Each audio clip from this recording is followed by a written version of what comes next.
tequila adictivo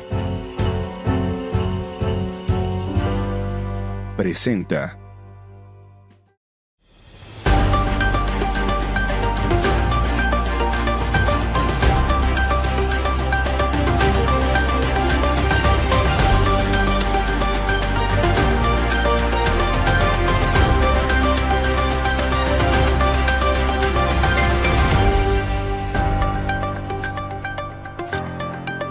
Amigos de Notigram Jalisco, con el gusto de saludarles, sobre todo en estas épocas tan especiales de fin de año, de Navidad, de Año Nuevo, en fin. Y bueno, como nosotros estamos cumpliendo justamente un año como plataforma, como multiplataforma, queremos traerles un resumen de algunos de los programas que realizamos bajo el nombre de La Entrevista de Notigram Jalisco. Y vamos a empezar con el primero de ellos, que fue con el doctor Gabriel Torres Espinosa, a quien le agradecemos mucho su tiempo, le agradecemos que haya sido pues prácticamente nuestro padrino. Él fue el número uno. Y estuvimos hablando de medios de comunicación, estuvimos hablando de las nuevas condiciones del periodismo actual, y cuando llegamos a el Internet, que ha sido básico y todo lo digital ha venido a modificar el periodismo en el mundo, pues nos dijo una serie de conceptos muy interesantes. Y aquí los tenemos para ustedes con el doctor Gabriel Torres Espinosa. El impacto de la era digital, que tiene dos características. Primero, cuando hablamos de la era digital, hablamos básicamente de dos características, que es la multiplataforma y el acceso a Internet. Esas son las dos características que definen lo digital. Hoy lo digital no es la televisión digital terrestre, lo digital son las plataformas que transmiten audio y video a través de una conexión a Internet, y que en la medida en que tenemos ahora un teléfono, que es un teléfono, en realidad es un ordenador que cargamos todos, y que también sirve para hablar por teléfono, pero que digamos que es para lo que lo menos lo usamos, ¿no? Uh-huh. Es un ordenador que se conecta a Internet y te permite servicios de mensajería, te permite procesar texto, audio, grabar video en calidad no HD, sino 2 y hasta 4K, sacar fotografías, es muchísimas cosas, ¿no? Eso es un multiusos que traemos por ahí en la bolsa, cada vez más poderoso. A partir de la llegada de los dispositivos móviles y del Internet móvil, del Internet que recibimos por aire, pues se transformó el acceso a diversos servicios digitales. Se transformó los servicios bancarios. Hoy el grueso de las personas hace sus operaciones bancarias a través de su dispositivo móvil, pero también se transformó de lo que estamos hablando, el consumo del audio y el video, es decir, de la televisión y la radio, de los medios en general, a través del Internet. Y ese es un crecimiento que ha sido exponencial. Incluso gracias a la transmisión de contenido a través de Internet, surgió un modelo poderosísimo que transformó la industria del cine, que es el modelo over the top, las plataformas over the top tipo Netflix, Amazon, Hulu, Disney Channel, etcétera. Bueno, estas plataformas que primero eran una novedad, y después empezaron a competir y después provocaron incluso discusiones muy ácidas en la academia del premio más famoso del mundo, que es los Óscars. Recordemos cuando Spielberg se oponía a que una película que no se estrenara en sala pudiera ganar el Óscar, y fue un debate perdido. Y luego Francis Coppola, otro grande del cine, dijo, bueno, es que la diferencia entre la televisión y el cine se difuminó con la llegada de la transmisión de contenidos audiovisuales a través de Internet. ¿Por qué?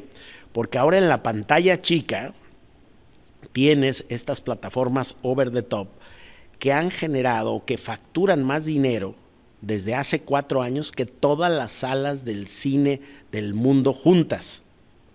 Solo Netflix facturó ya hace 4 años, rompió el punto de equilibrio, facturaba más dinero que todas las salas de cine juntas del mundo.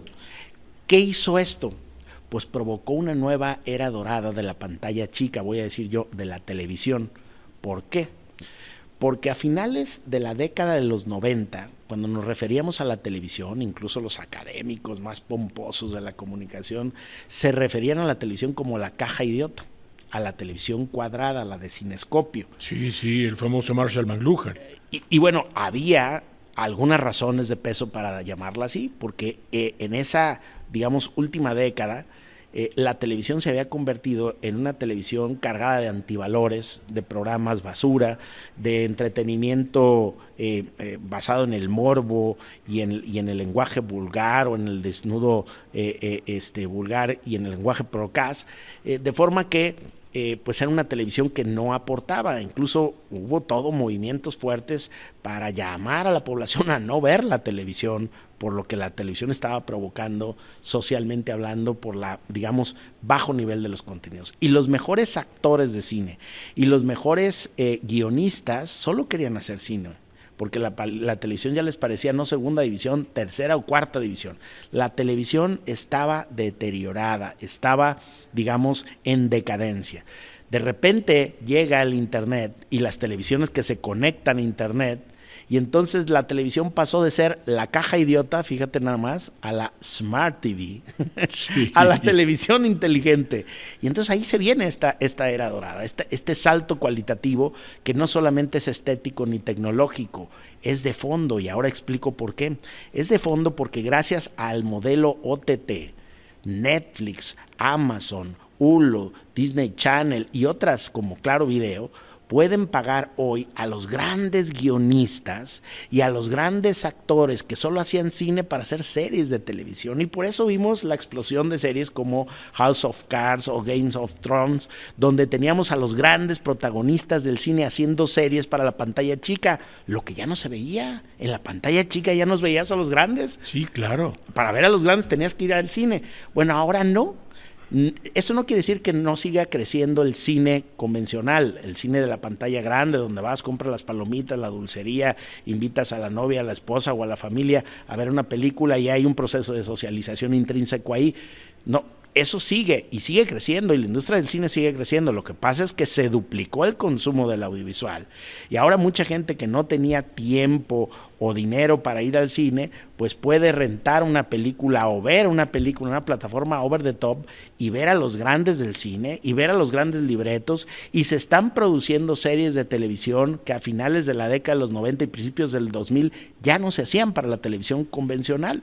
Y entonces hemos regresado a una época dorada de la televisión, donde la conexión a internet significa un salto tecnológico y cualitativo más importante que el cambio de la televisión de blanco y negro a color, porque hoy tienes una televisión que es móvil, se consume en movimiento, que es interactiva, que tienes en la televisión, tienes cine, tienes deporte, tienes cultura, tienes documental y tienes todo.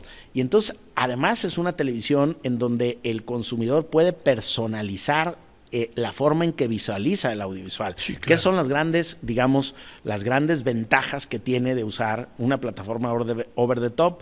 Tú decides si la quieres ver en inglés, subtitulada al español, si la quieres ver en HD, si le pausas, si le adelantas, si lo corres en cámara lenta, si lo corres en cámara rápida, si te detienes a ver los créditos, si paras y vas y haces un sándwich a la cocina, regresas y lo comes, si lo ves en la familia o lo ves tú solo, si descargas la serie y la ves cuando vas viajando en un avión y no hay internet y la puedes ir reproduciendo ahí, es decir, la puedes hacer offline, en diferido, ir visualizando, y entonces todas estas nuevas dinámicas sumadas a un ingrediente poderosísimo del que no hemos hablado, pero que va a seguir transformando todo esto, que es la inteligencia artificial. Hace poco tiempo que nosotros venimos notando que al ver una película en Netflix, en Amazon, todo, termina y te sugiere algo parecido, y que la plataforma a la que entras va generando, va aprendiendo de tus gustos y de tu perfil de consumo para sugerirte una lista de contenidos que coinciden con las cosas que a ti te interesan y que has venido viendo, y eso es un algoritmo de inteligencia artificial.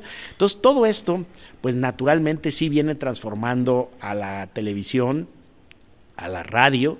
No quiere decir que las formas convencionales van a desaparecer, pero quiere decir que si un medio como el que ustedes están arrancando no entiende de entrada que hoy el ecosistema de la comunicación implica alimentar varias plataformas que requieren características distintas de contenido, Si no hacemos eso, pues tenemos que acostumbrarnos entonces, o resignarnos, más bien dicho, a niveles de audiencia marginales. Claro. Porque hoy la audiencia está en diferentes plataformas en donde espera un consumo y una oferta de contenidos diferenciados. Hoy el periodismo se puede hacer utilizando herramientas que cada vez son más poderosas, incluso de inteligencia artificial, pero también tiene grandes amenazas. Tiene la amenaza, dirían, o la más conocida, que se hace las fake news. Yo creo que las fake news siempre han existido. Es decir, ¿cuántas veces hemos visto en la portada de un periódico impreso una noticia que es falsa? Os digo, la fake news no nació con la era digital. El bulo, el libelo y la mentira ha estado presente desde la era de la imprenta. No, yo creo que se multiplicaron porque hay más comunicación debido a la era digital. Algo que sí me preocupa del periodismo, y me preocupa hoy en día, y es un caso que en México se puede ejemplificar de manera muy sencilla, es la suplantación del periodismo por el influencer. Sí. O sea, transmitir en YouTube y tener muchos likes, muchos me gusta o muchas conexiones o interacciones no necesariamente te hace un periodista, te hace un influencer, pero no un periodista. Y yo creo que hoy necesitamos trabajar más en la alfabetización mediática e informacional, entendido por esto en enseñarle a la audiencia la diferencia entre un influencer y un periodista. El periodista es el que hace preguntas, el que da derecho de réplicas, el que cita fuentes, el que contrasta datos, el que mantiene la objetividad y la imparcialidad. El influencer no. El influencer hace contenidos de militancia, reitera en posiciones únicas, tiene visiones monocromáticas y además atiende a la audiencia, a la comercialización, a la monetización de sus contenidos. No necesariamente busca la verdad, ni no necesariamente investiga, no necesariamente contrasta, no necesariamente da derecho de réplica. Entonces yo creo que los principios deontológicos que forman un periodista son completamente ajenos al trabajo de un influencer. Claro. Y yo creo que hoy estamos llegando a un punto de confusión muy grande, en donde la gente entra y prefiere ver a personas que dicen exactamente lo que ellos quieren escuchar y se molestan con los periodistas que contrastan información, que discrepan, que disienten, que hacen preguntas críticas, y entonces pareciera que las entrevistas a modo, los publireportajes, las notas que muestran solo una cara de la moneda, digamos, el modelo de comunicación que una parte de la sociedad está eligiendo, y eso es muy riesgoso, porque eso nos está llevando a una polarización y también a una falta de pluralidad en la comprensión del fenómeno social y público, y entonces cada quien andamos en nuestras verdades, en nuestras locuras, porque no somos capaces de ver al periodista que contrasta, que disiente, que discrepa, que pregunta, que incomoda. El periodismo que no incomoda, el periodismo que no que no cuestiona, que no disiente, que no discrepa, a las claras es propaganda. Estamos en el resumen de fin de año de la entrevista de Notigram Jalisco. Y bueno, vamos a presentarles ahora una parte de una entrevista que hicimos con Laura Haro. Laura Haro, actual presidenta del Comité Directivo Estatal del Partido Revolucionario Institucional. Como ustedes recordarán, ella formó parte también de ese grupo de personalidades que aspiraban a la gubernatura del estado y que, bueno, pues compitió. Realmente causó muy buena impresión su juventud, causó muy buena impresión también sus conceptos. En fin, creo que hay mucho rescatable de la charla que tuvimos con Laura Haro. Yo nací en un hogar priista, soy de familia priista, yo soy una priista de cuna y yo nazco en el PRI de la oposición. O sea, yo no conocí ese PRI hegemónico, no conocí ese PRI todopoderoso. Pues dicen, oye, es que el PRI sí, porque el PRI era único, o sea, era un partido único.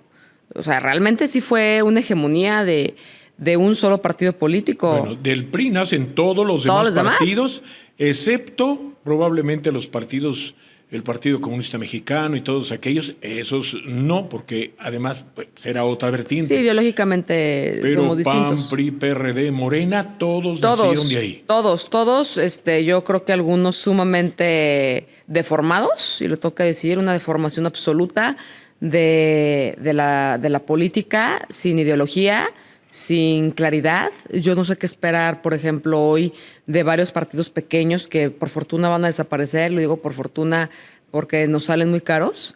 Y No, y yo nomás se hacen sí... mosca.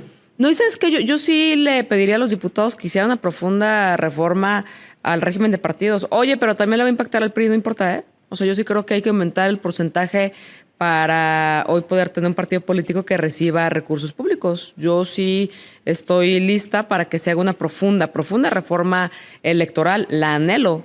Pero bueno, eso ya será un tema Será distinto. un poquito más adelante. Pero Sí, ¿cómo llegaste al PRI? Sí, yo llego al PRI, fíjate, yo vengo, como te lo decía, nazco en una priista, me toca el PRI de la oposición. A mí me toca vivir en la transición de este país.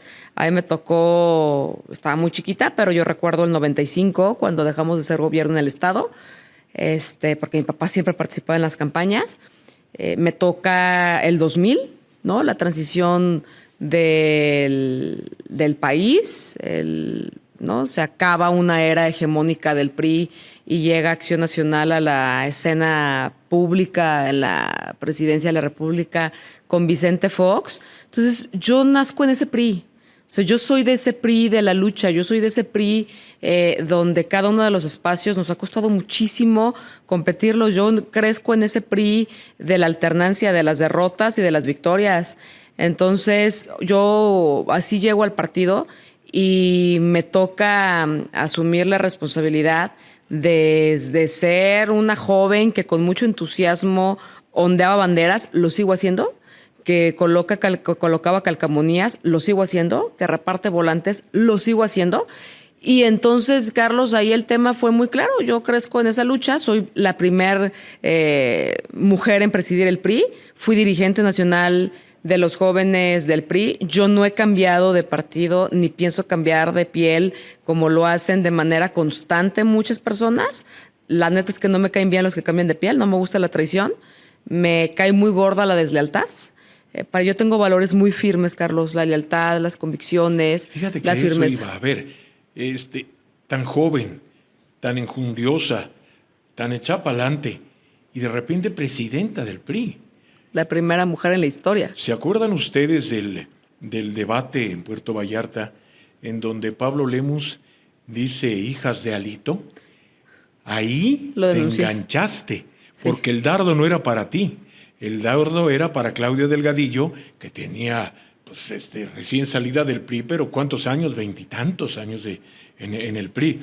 Entonces, ahí como que te enganchaste. Pero a ver, déjanos echarnos un poquito para atrás antes de llegar a eso. Entonces, tú has estado realmente empujando y empujando siempre. y empujando. En la lucha.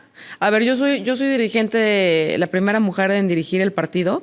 Yo lo tengo que decir, yo sí recibo un partido. O sea, yo recibo un partido ordenado.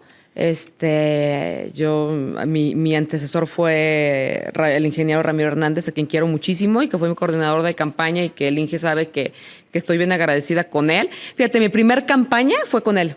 O sea, yo fui hace 19 años, si no me fallan las cuentas. Yo fui su coordinadora de jóvenes de su campaña rumbo a la gubernatura, en la interna. Ajá. Entonces, hoy el Inge Ramiro me dice, mira, así como tú me ayudaste, ahora me toca ayudarte a mí, a ti, ¿no? Entonces, eso me entusiasmó mucho. Fue mi coordinador, fue mi primer campaña que me tocó tener una responsabilidad con él. Lo quiero mucho, es mi amigo. Yo recibo un partido ordenado, pero también soy la dirigente que de manera clara y decidida renuevo todas las estructuras del PRI, renuevo los comités municipales, recorrí cada uno de los 125 municipios. Yo antes de llegar a la candidatura a la gubernatura, yo ya le había dado 4 vueltas al Estado. Ya me la Soy la ganaste. única. Cuando me hacen la invitación los 3 partidos políticos en diciembre, con el 6% de las preferencias electorales para una coalición que terminamos en 17%, valga la pena resaltarlo, y no fue un mérito propio, fue un mérito de un equipo, de una coalición, de la suma de los partidos políticos, del entusiasmo también de la sociedad civil y de que también yo no paré, o sea, soy la candidata, yo te lo garantizo, que más municipios recorrió, y que más estuve en la chamba y sigo en la chamba. Pero lo que te podría decir es que Pablo Lemus, y lo he platicado con él en persona, va a recibir un estado en llamas, una ausencia absoluta de la presencia de la autoridad, un estado con los peores índices de violencia, de inseguridad, un estado donde lamentablemente somos la capital de las desapariciones, un estado donde las autoridades han permitido los cambios de uso del suelo a diestra y siniestra, que eso está impactando directamente en nuestra calidad de vida, en el aire que respiramos, en que hoy se esté deforestando los cerros, en que se estén deforestando las montañas y nadie haga nada, me parece increíble. Un estado donde las condiciones de las violencias que vivimos las mujeres cada día están más desbordadas. No, este estado está en llamas, y lo digo con toda la responsabilidad de las palabras. No quisiera decirlo, Carlos. Por eso yo le deseo a Pablo, y lo digo francamente a Pablo, a todos quienes tendrán la responsabilidad de lo público, que lo hagan muy bien, que les vaya muy bien, que tengan inteligencia, que tengan valentía. Yo soy una mujer de fe, que yo siempre tengo fe en que las cosas van a mejorar y tengo esperanza en que deben de ser mejores, pero también es un estado con profundas crisis. Mientras más, mira, hay gente que dice, Carlos, que mientras más sabe, más infeliz es. Yo no. Yo mientras más sé, no es la misma Laura Aro de hace 6 meses, claro. Hoy sé muchas más cosas. Yo mientras más sé, más me comprometo, pero también lo tengo que señalar, en cada gira que yo he hecho, cada vez están peor las cosas, cuando la evolución debería de ser lo contrario, ¿no? Claro. Laura, ¿a estas alturas vale la pena ser político? Siempre. Siempre va a valer la pena luchar por lo que crees, siempre va a valer la pena dar la batalla para lograr mejorar las cosas. Yo entiendo, Carlos, a la política como la actividad más noble a la que te puedes dedicar para construir acuerdos para que le vaya bien a las personas, no hay más. Y para terminar con este resumen, bueno, es el primer resumen porque van a ser varios de nuestro programa La Entrevista de Notigram Jalisco. Ahora queremos presentarles una charla muy especial con Rosario Mendoza, la querida Takasami, probablemente la diseñadora de modas que durante los últimos años ha sido la más estable y sobre todo la más querida, la que ha trascendido más en el mundo de la moda por ese estilo tan especial que le imprime a sus modelos y que han llevado nuestra mexicanidad por muchas partes del mundo. Así que hablamos justamente de eso, de moda con Rosario Mendoza. Claro, una moda contemporánea y una moda que se podían poner las jovencitas, que había shortcitos, que había mini blusas, que había ese tipo de ropa con la que se podía andar también aquí en la ciudad siempre y cuando el clima lo permitiera. Quiero decirte que posicioné a la moda mexicana en Manta, pero como una moda urbana. Y eso nadie lo había logrado.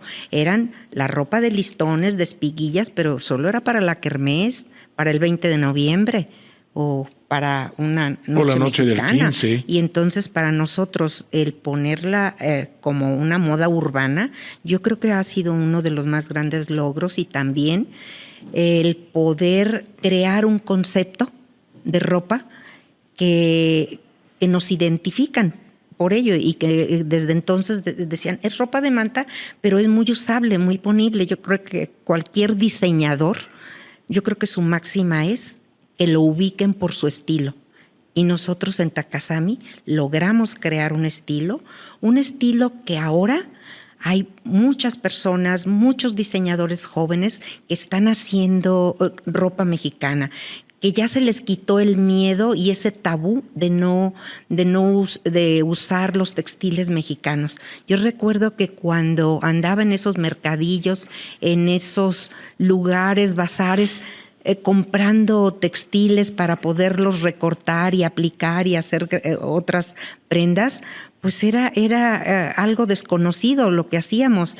E impactaba. Recuerdo que en las primeras ferias de libro de la FIL, muchos de los escritores y muchos de los grandes personajes los llevaban a nuestra tienda, a la Gran Plaza, para comprarles y regalarles prendas, camisas para los escritores, esas guayaberas que nosotros recreamos para que no se fuera como la guayabera del abuelito, sino que eran unas guayaberas pues que se podían poner los jóvenes y que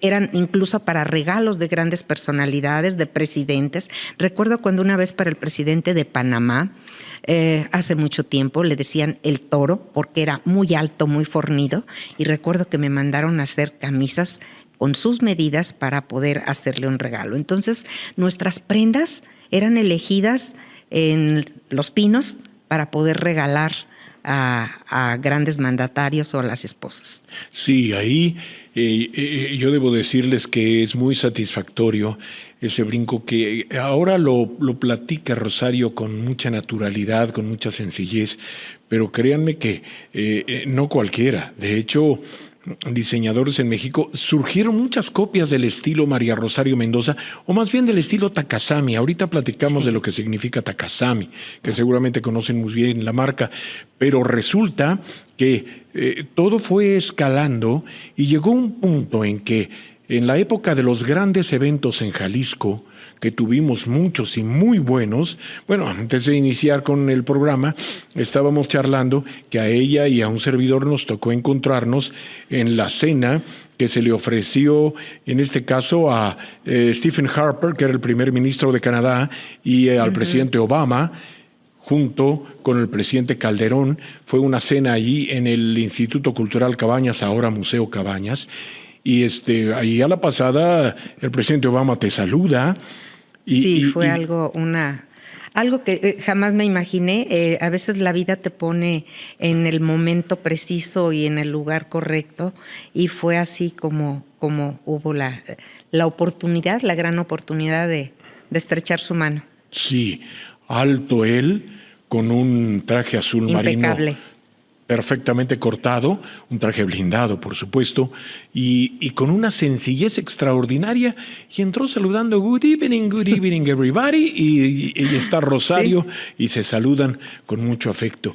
Por supuesto, después alguien le comentó que los vestidos de las personas que estaban en el servicio, se puede decir, el staff, ¿no? Sí.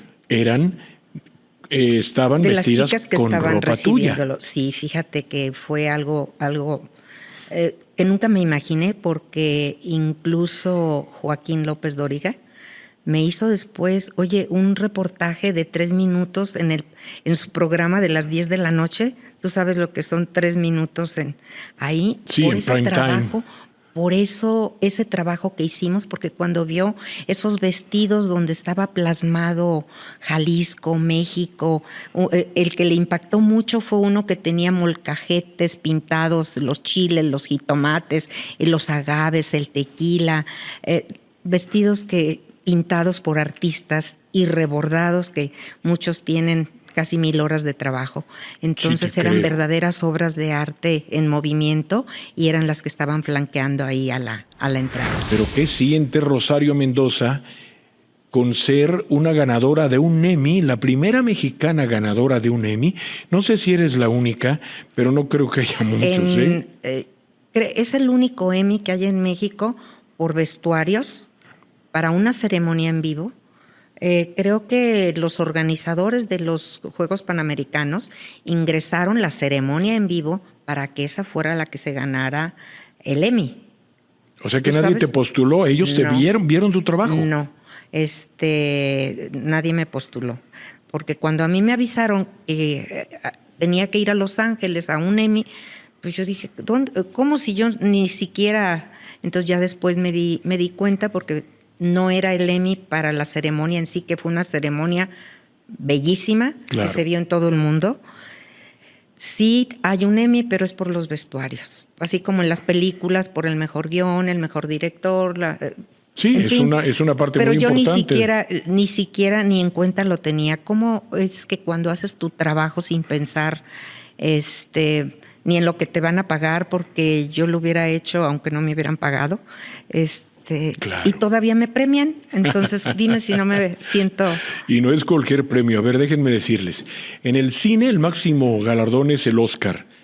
En el teatro de Broadway y todo eso, es el Tony.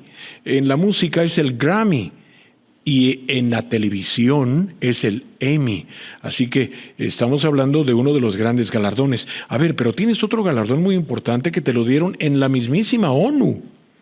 Fue en la sede de la ONU este premio, la Fundación Women Together, que está en varios países en el mundo, hacen labor social y de alguna manera se fijaron en el trabajo que hacemos nosotros y aunque es pequeño, pues fui nominada y tuve ese reconocimiento como diseñadora universal. Entonces para mí esto fue impactante, el tener un minuto para poder hablar en un micrófono ahí, en ese lugar tan emblemático. ¿Fue en el Salón de Plenos de la Sí. ONU? ¡Qué maravilla, oye! Bueno, y con esta entrevista, con esta pequeña parte de la entrevista que tuvimos con Rosario Mendoza, estamos llegando al final el día de hoy. Este es el primer resumen de fin de año de nuestro programa, La Entrevista de Notigram Jalisco. Estaremos con ustedes la próxima semana trayéndoles otras porciones de otras entrevistas que también realizamos a lo largo del año. Hoy nos despedimos aquí desde Zapopan, en donde nos han hecho el favor, bueno, pues de acogernos en estos resúmenes anuales. Muchas gracias, que estén muy bien. Para todos ustedes y sus familias, nuestros mejores deseos en estas fechas. Y nos vemos en la próxima, en estos resúmenes de La Entrevista de Notigram Jalisco.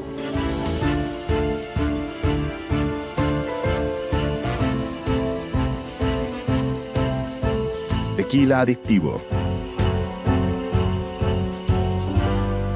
presentó